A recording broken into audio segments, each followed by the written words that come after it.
شیخ الاسلام حضرت علامہ ظفر احمد عثمانی رحمۃ اللہ علیہ فرماتے ہیں کہ میں اس زمانے میں حج کے بعد مدینہ منورہ گیا۔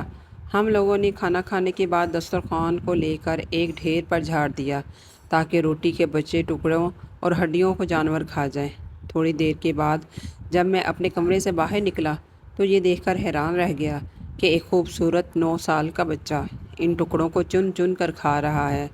مجھے سخت افسوس ہوا۔ بچے کو ساتھ لے کر قیامگاہ میں آیا اور اسے پیٹ بھر کے کھانا کھلایا، کیونکہ میں ایسی ہستی کے شہر میں تھا جو غریبوں کا والی اور غلاموں کا مولا تھا۔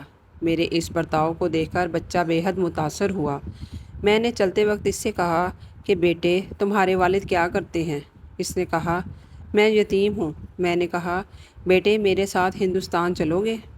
وہاں میں تم کو اچھے اچھے کھانے کھلاؤں گا، عمدہ عمدہ کپڑے پہناؤں گا، اپنے مدرسے میں تعلیم دلواؤں گا۔ جب تم عالم فاضل ہو جاؤ گے تو میں خود تم کو یہاں لے آؤں گا اور تمہیں تمہاری والدہ کے سپرد کر دوں گا۔ تم جاؤ، اپنی والدہ سے اجازت لے کر آؤ۔ لڑکا بہت خوش ہوا اور اچھلتا کودتا اپنی والدہ کے پاس واپس گیا۔ وہ بیچاری بیوہ دوسرے بچوں کے اخراجات سے پہلے ہی پریشان تھی۔ اس نے فوراً اجازت دے دی۔ بچہ فوراً آیا اور مولانا کو بتایا کہ میں آپ کے ساتھ جاؤں گا، میری ماں نے اجازت دے دی ہے۔ پھر پوچھنے لگا کہ آپ کے شہر میں چنے ملتے ہیں؟ مولانا عثمانی نے بتایا یہ ساری چیزیں وافر مقدار میں تمہیں ملیں گی۔ مولانا کا بیان ہے کہ میری انگلی پکڑے پکڑے مسجد نبوی میں وہ میرے ساتھ آیا اور ٹھٹک کر رک گیا۔ سرکار دو عالم صلی اللہ علیہ وآلہ وسلم کے روضہ مبارک کو دیکھا اور مسجد کے دروازے کو اور پوچھا کہ بابا، یہ دروازہ اور روضہ وہاں بھی ملے گا؟ میں نے اسے کہا کہ بیٹا، اگر یہ وہاں مل جاتا تو میں یہاں کیوں آتا؟